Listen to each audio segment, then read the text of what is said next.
Muito bem, meus amigos concurseiros, de volta aqui com mais um bloco. Agora nós vamos falar da classificação dos agentes públicos, tá? A banca, ela gosta bastante, nessa parte aqui dos agentes públicos, ela gosta bastante de cobrar essa classificação, tá? Então fique muito atento, esse quadro resumo aqui, ele é um quadro resumo lá que está lá no nosso material em PDF. A gente está finalizando, em breve libera aí para o pessoal que quiser adquirir, mas a aula é em cima dele justamente porque está bem compacto aqui em cima do que a banca vem pedindo, tá? Então aqui, classificação dos agentes públicos, o que você tem que ficar atento, pessoal? A gente utiliza muito aí no cotidiano, chama todo mundo de servidor público, todo mundo de agente público, porque o pessoal às vezes não tem uma noção, né? É mais pelo senso comum de chamar qualquer pessoa de servidor público, né? Então aqui nós vamos perceber que não é qualquer agente público que a gente deve chamar de servidor público, tá certo? E aqui, nessa classificação dos agentes públicos, nós teremos, então, vai integrar, estará contemplado ali os servidores públicos, os empregados públicos, os agentes políticos, né?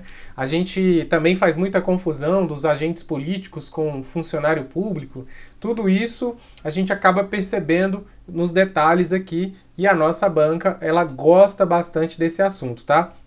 Então, da nossa classificação, a primeira coisa que eu quero que vocês gravem aqui, o que são os agentes políticos, tá? Pessoal, os agentes políticos, o termo político já dá para você ter uma noção de parte desse grupo, tá? Então, são aqueles agentes públicos que exercem a função política, normalmente são eleitos, tá? A grande maioria, os primeiros exemplos que vêm à cabeça, sempre são aqueles que são eleitos. Então, você vai ter os chefes de executivo, né? Então, presidente, governador, prefeito, vereador, todos eles, né, que são eleitos ali, a gente vai nas urnas ali, vota no camarada, eles são agentes políticos, tá? Então, eles não fizeram concurso público. Logo, eles não são servidores, assim, no sentido estrito, eles não seriam servidores públicos, né? Seriam agentes públicos. E aqui, dentro aqui dos agentes públicos, a gente sabe que eles estão classificados aqui como agentes políticos, tá? Então a prova, ela gosta muito de trazer, são agentes políticos, o prefeito, o governador, o chefe do executivo, membros do legislativo? Sim, né? Então prefeito, governador, presidente, senador, deputado, vereador, todo mundo aqui é agente político, tá bom? Essa é uma classificação mais geral, certo? E aí o que nós temos aqui? Muitos autores vão falar que aqui é o alto escalão. Então os agentes políticos aqui seria o alto escalão de comando, né, da República Federativa do Brasil. Então nós temos esse grupo, mas nós temos também o autor, o Eli Lopes Meireles, que a banca vez ou outra traz, ou seja, a banca pesca o entendimento dele, principalmente aqui dentro dessa matéria, desse tópico. E aí, o Eli, ele traz um entendimento mais amplo da categoria de agentes políticos. Então, por exemplo, para Maria Silva de Zanella de Pietro, que é a classificação de cima, que é mais alinhada com o que ela diz, ela fica mais restrita ali ao chefe do Poder Executivo, auxiliares imediatos, membros do Legislativo, né? E aí ela não coloca lá dentro os membros do Ministério Público, Judiciário. Já o Eli Lopes coloca. E a banca Quadrix, ela puxa bastante essa classificação mais completa. Então leve para a sua prova, pode levar para a sua prova, que são chefe do Executivo, auxiliares imediatos, membros do Legislativo, além disso, os membros do Judiciário e do Ministério Público, Tribunal de Contas, representantes diplomáticos, porque esse é o entendimento que a sua banca vem trazendo nas questões, tá? Então, cuidado com isso, tá? Aqui, então, são aqueles que são eleitos, mas aqui embaixo, membros do Judiciário, membros do MP, membros do Tribunal de Contas, normalmente são servidores que foram concursados, a maioria aqui são concursados, né? Então a gente tem esse esquema aqui, beleza? Eu não falei aqui dos auxiliares imediatos, né? Que eu falei do chefe do executivo e membros do legislativo, e seus auxiliares imediatos, ou seja, ministros, secretários, né? Eles também integram os agentes políticos, ok? E aí nós temos então todo esse grupo, que é o grupo então que contempla essa classificação aqui, agentes políticos, dentro do grande guarda-chuva, agentes públicos. Então, né, gênero e espécie aqui. Então, beleza. Falou em agentes políticos, você tem que lembrar primeiramente daqueles que a gente elege e, na sequência, lembrar também dos membros do MP, do Judiciário, do Tribunal de Contas e representantes diplomáticos. Feito isso, tá tudo tranquilo, tá? Normalmente aqui também, como eu falei, boa parte desse grupo, a parte de cima, por exemplo, ela é eleita e tem um período transitório, né? O presidente, governador e prefeito, ele não fica a vida inteira, ele vai ter é temporário, não é pela vida inteira, né? Já os de baixo, sim, o judiciário, membros do MP, normalmente é vitalício ali, né? O Tribunal de Contas costuma ser também. Beleza? Só os ministros em si, o ministro e conselheiros, que há uma rotatividade ali, né? Que há uma eleição para essa função ali. Beleza? E aqui, pessoal, nós descemos aqui para outra classificação muito cobrada, que é a parte de agentes administrativos. A banca vai tentar confundir agentes políticos com agentes administrativos. Então, foca aqui quem é o agente administrativo. O grupo aqui, agentes administrativos. Aqui a gente tem um desdobramento. Os agentes administrativos, então, nós podemos colocar aqui esses caras como, nas subclassificações, como servidores públicos, como empregados públicos e como servidores temporários. Isso aqui é o entendimento que a banca vem trazendo, entendimento majoritário, tá? Alguns autores vão rearranjar um pouco isso aqui. Então, os agentes administrativos, pessoal, eles exercem uma atividade pública de natureza profissional e remunerada, sujeitos à hierarquia funcional e ao regime jurídico próprio da entidade. Então, lá em cima, os agentes políticos, eles, em regra, não estão sujeitos à hierarquia. Aqui embaixo sim, ou seja, lá em cima é a galera que manda, aqui embaixo é a galera que obedece. Então, essa galera aqui dos agentes administrativos, em regra, eles participam de um concurso público. Você vai ter uma lei da carreira, né? Então, principalmente aqui, ó, desse primeiro grupo, que são os servidores públicos ou servidores estatutários, tá? Então, quando você faz um concurso público em que vai ter a lei da carreira, né, em que você vai ter aquela estabilidade, a gente está falando aqui dos servidores públicos, tá bom? Então veja que servidores públicos integra o grupo aqui de agentes administrativos, tá bom? Então isso aqui, esse grupo é aquele grupo que a gente deveria chamar de servidor público, mas a gente acaba chamando todo mundo aqui de servidor público, né, na senso comum, mas não é o correto. O correto, servidor público é aquele servidor estatutário, aquele que tem estatuto, que tem estabilidade, que ocupa cargo público, tá certo? Exemplo, auditor fiscal da Receita Federal, auditor estadual, analista judiciário de um tribunal, de um órgão do executivo, analista administrativo de algum ministério, né? Analista judiciário do TJ, DF, por exemplo, um técnico judiciário, um técnico administrativo de algum tribunal, de algum órgão, de algum tribunal de contas, de algum tribunal de justiça e por aí vai. Polícia militar, né? Polícia rodoviária federal, polícia federal, tá? Então, normalmente, entra aqui no rol aqui de servidores públicos, tá? Os militares em si, alguns autores classificar num subgrupo diferente, tá? Mas eu só trouxe aqui como exemplo porque, no caso da Polícia Militar, porque eles têm um estatuto, eles têm estabilidade e tudo mais, certo? Só que eles têm um regime próprio, por isso que alguns autores separam, nem todos os autores trazem para cá, certo? Mas só coloquei para exemplificar, beleza? Aí a gente tem os empregados públicos, pessoal. Os empregados públicos ou servidores seletistas, porque estão sob o regramento aqui da CLT, carteira assinada, né? São os que ocupam emprego público, tá? Então a gente tem os agentes administrativos que são servidores públicos que ocupam, então, um cargo público, que é aquele que tem estabilidade, estatutário, são regidos por um estatuto, tá? Tem um regime próprio de previdência, o RPPS, né? Então, ele tem um regime próprio, certo? E você tem aqui os empregados públicos, que são seletistas, que, apesar de realizarem concursos públicos, eles vão ingressar ali no emprego público, tá? E aí, eles serão regidos pela CLT, Carteira de Trabalho, né? Eles estão sobre o regramento ali da Carteira de Trabalho. Que é o caso, por exemplo, de vocês que me assistem nesse momento, que aqui normalmente essa aula é voltada para os conselhos, né? Federais, estaduais. Então, Conselho Regional de Farmácia, CREFONO, né?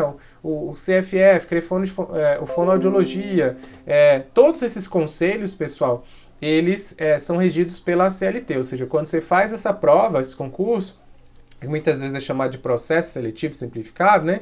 Você vai ter aqui, então, um regramento aqui para vocês na CLT, ou seja, vocês vão, apesar de fazerem a prova, vocês ingressarão lá de carteira assinada, ou seja, não terão estabilidade, ok? Então, beleza. Então, empregados públicos. Então, muita gente percebe assim, o cara que trabalha na Caixa Econômica, o cara que trabalha no Banco do Brasil é servidor público. Não é, pessoal. Ele é um empregado público, porque ele está ocupando um emprego público. Caixa Econômica, Banco do Brasil, né, empresas públicas, sociedade de economia mista, é sempre seletista, não é estatutário, não tem estabilidade, tá? Só que por ter feito concurso, apesar de não ter a estabilidade formal do estatutário, você não vai ter uma demissão por qualquer motivo, ela tem que ter toda ali uma ampla defesa, né, e tal, você vai ter ali a possibilidade, né, então assim, não é tão simples, apesar de ser um seletista, não é um seletista, por exemplo, como se eu levasse meu currículo e fosse contratado por uma empresa lá na quadra da minha casa lá. Ali sim a estabilidade ela é bem menor, né, assim, não há a mesma estabilidade. Aqui, pelo fato de você passar por um processo seletivo, então ela é um pouco mais firme, assim, não tem, mas ainda assim é mais seguro do que, por exemplo, se você estivesse trabalhando na empresa privada comum, tá?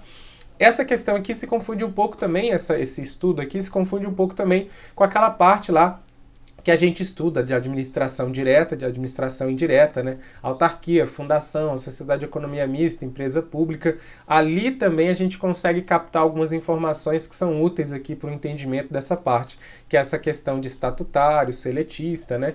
Pessoa jurídica de direito público, pessoa jurídica de direito privado, né? Então, empregados públicos, Caixa Econômica, Banco do Brasil, Correios, Petrobras, CFO, CRM, Crefono, todo mundo aqui vai ser seletista, tá? Então seria aí um empregado público, beleza? O que mais que nós temos aqui, pessoal? Os servidores temporários. Os servidores temporários, aqui é uma galera que vai, como o próprio nome já diz, prestar um serviço ali, exercer uma função pública ali por um período determinado, né? Por um caráter excepcional. Então, por exemplo, a gente tem um processo seletivo simplificado ali para o IBGE. Né? O IBGE abre um edital lá para um processo seletivo simplificado para contratar o pessoal para o censo. Então, aquela galera que passa ali naquela prova serão servidores temporários. Eles vão cumprir uma demanda e depois eles estão liberados, né? Não estarão mais naquela função pública. É diferente dos dois casos de cima. Aqui você ingressou, fez a prova, você fica ali para sempre, né? Ou até você mudar, ou no caso de baixo, o seletista ser demitido por algum motivo, né? Servidor público também existe essa possibilidade, mas aí já é por questão de punição, né? Uma infração disciplinar, ele correria esse risco aí, tá? Beleza. Aí o que nós temos ainda, pessoal? Os servidores temporários, muitas vezes a gente tem também, por exemplo, contratação de professor temporário. Muitas vezes essa contratação ela entra nesse rol aqui, né? Então a gente tem como exemplo IBGE, contratação de professores aí, professores de contrato temporário muitas vezes entra aqui. Tá na moda também contratação de médico, né, pessoal da área da saúde de maneira temporária, isso anda acontecendo bastante também, né? Então tá aqui, ó, os dois mais importantes que você tem que ficar de olho, tá? Os dois grupos mais importantes aqui que você tem que ficar de olho, que são os mais cobrados, são agentes políticos e agentes administrativos. Agentes administrativos, cuidado que tem 3 ramificações aqui dentro bem distintas, tá certo? E cuidado com essas palavrinhas aqui, ó. Ocupam cargo público, ocupam emprego público e exerce função pública. Essas palavrinhas aqui, muitas vezes, o examinador pode trazer falando o seguinte: o servidor público exerce função pública. Na verdade, ele ocupa cargo público. Então, cuidado com essa brincadeirinha, tá? Às vezes pode falar que o empregado público ocupa cargo público, tá? Cuidado, a banca pode fazer a brincadeira e trocar essas palavrinhas em vermelho que eu deixei aqui para você. Cuidado, fique atento a isso, beleza? Aqui nós temos um outro grupo, pessoal, que são os agentes em delegação. Né? Tem alguns autores que colocam lá, né, os particulares em colaboração, né, que aí a gente tem os agentes em delegação, os honoríficos. Então, os agentes em delegação, pessoal, delegatários aqui, eles recebem do Estado a competência para executar determinada atividade pública. tá? Então eles recebem do Estado a competência para executar determinada atividade pública. Então eles vão atuar em nome do Estado, tá? Eles recebem autorização e aí o Estado delega para eles executarem determinada atividade pública. Então, por exemplo, leiloeiros públicos, peritos, determinados peritos do INSS, muitas vezes o INSS não tem médico suficiente, eles delegam para médicos, né, que tem um consultório lá e tal, que eles ficam credenciados ali a também realizar essa perícia para o INSS. Você tem aqui os serviços notoriais, cartório, por exemplo. Cartório é privado, né? Mas o Estado autoriza o cartório ali a executar essa atividade, porque o Estado, se ele for atuar com tudo, ele não dá conta. Concessionários, permissionários e autorizatários, todo mundo aqui também é delegatário. Então, uma concessionária, por exemplo, nos aeroportos aí, os aeroportos todos foi feita licitação, foi feita uma concessão, né, para que empresas privadas assumissem o controle ali dos aeroportos para poder reformar, deixar bonitinho e tal, melhorar a estrutura. Então, ali são concessionários, tá? Eles receberam a competência ali para poder executar determinada atividade, que no caso ali é o controle do aeroporto, né? Tem aeroportos que ainda estão sob o controle da Infraero, por exemplo, sob a ótica do Estado, né? Sobre as mãos do Estado, e tem vários, a maioria, eles já entregaram para a iniciativa privada, né? Por meio de concessão, que aí você tem a licitação e tal, as empresas interessadas, a empresa que vence ali, comanda ali por um tempo. É muito comum também as estradas, né? A empresa que, ali onde tem o pedágio, as empresas, então, elas ficam responsáveis por aquela estrada. Então, ali também é concessionário. E ali ela fica por um tempo ali cobrando ali uma tarifa, né? Para poder, então, em troca, ela manter aquilo tudo em ordem. Então, agentes em delegação, eu quero que vocês gravem aqui, ó. Eles recebem, então, do Estado a competência para executar determinada atividade, tá? Então, esses agentes em delegação, que pode ser por período determinado ou indeterminado, tá? Aqui a gente tem os honoríficos, pessoal. Honorífico a banca adora, tá? Então, honorífico, cuidado, tá? Importantíssimo. Os agentes honoríficos, pessoal, são cidadãos requisitados ou designados em função de sua honra, né, de sua condição cívica, para transitoriamente colaborarem com o Estado mediante a prestação de serviço específico, não possuindo qualquer vínculo com a administração, atuando usualmente sem remuneração. Então você é convocado então, em função da honra, né, você, né, tem que se sentir honrado ali por receber aquele convite, porque o Estado está te convocando para atuar, e atuar ali transitoriamente, temporariamente, em nome do Estado, para prestar algum serviço, né? Então, o que nós temos? Os jurados, né? Então, mesário, então, vai ter lá as eleições, então, convoca ali os jurados, né? Então, hoje em dia o pessoal se inscreve, né? Mas muitas vezes você recebeu uma cartinha ali que você estava sendo convocado pelo Estado para atuar nas eleições como mesário ali, como fiscal, alguma coisa ali, chefe de sessão. Então, quando você está, então, ali nas eleições como mesário, você está na condição de agente honorífico, tá? Então, naquele momento ali, você é um agente público, tá? E aí você está na condição ali de um agente honorífico. Você não está ganhando um centavo para estar lá, mas você está, então, pela honra, né? Em função da honra ali, né, do orgulho ali de estar representando o Estado, você desempenha essa função. Do mesmo modo, você tem a questão dos jurados. Os jurados também ficam mais ou menos nessa situação. Eles são convocados a participar ali do júri, não recebem um centavo por isso, mas ali pela honra você está lá. Então perceba que aqui é transitório, normalmente não tem remuneração, né? E você não possui vínculo algum com a administração, exceto para fins penais, né? Então, beleza. Todos esses aqui, para fins penais, aí você acaba tendo aqui um vínculo, né? Então, beleza. E você tem aqui os agentes credenciados, tá? Você tem aqui os agentes credenciados. Então, aqui, ó, são os que recebem a incumbência da administração para representar em determinado ato ou praticar certa atividade mediante remuneração do poder público concedente. Aqui eu citei médicos credenciados, aquela hora eu até falei aqui do INSS, mas na maioria das vezes isso acontece aqui mesmo, tá? Como agente credenciado, né? Então ele vai receber normalmente uma remuneração ali, vai estar credenciado para exercer determinada função, tá? E praticar certa atividade representando o Estado, tá? Então, só para resumir para você, nós temos duas vertentes de classificação, tá? Nós temos a vertente do Eli Lopes Meireles, que ele traz como agentes públicos, então, os agentes políticos, administrativos, honoríficos, delegados e credenciados, que normalmente é o que a banca traz, a banca Quadrix, mas a gente tem a Maria Silvia Danella de Pietro, que ela coloca que a classificação dos agentes públicos seria agentes políticos, servidores públicos, militares e particulares em colaboração.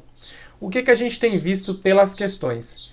Na maioria das vezes a banca vai buscar o entendimento do Eli, mas às vezes ela traz algum termo que é utilizado pela Maria Silvia. Então é interessante você ter essa noção. Essa tabela foi construída justamente tentando mesclar os dois, tá? Então fique atentos, porque muitas vezes as questões vão vir assim, são agentes públicos, né? Os políticos, os administrativos, os honoríficos, os delegados, os agentes credenciados. Ou algum termo semelhante, né? O delegado às vezes põe delegatário. Então, tudo isso pode aparecer lá para vocês. Vocês vão ver a chuva de questões que nós vamos fazer só a respeito disso aqui. E vocês vão ver que esse assunto cai bastante e não é um assunto difícil, tá? Tá tudo aqui nessa tabela, assim, as principais informações, vocês vão perceber que está aqui nessa tabelinha. A gente sempre vai estar atualizando para poder deixar o máximo aqui completo, o mais completo possível aqui para vocês, tá bom? Então, nos vemos no próximo encontro, já resolvendo questões dessa parte aqui. Vamos fazer uma bateria de questões aí a respeito desse tópico, para que você então chegue na sua prova arrebentando, gabaritando, entendendo ali como é que sua banca tem buscado ali de você nas questões, tá? Um abraço para vocês, até daqui a pouco.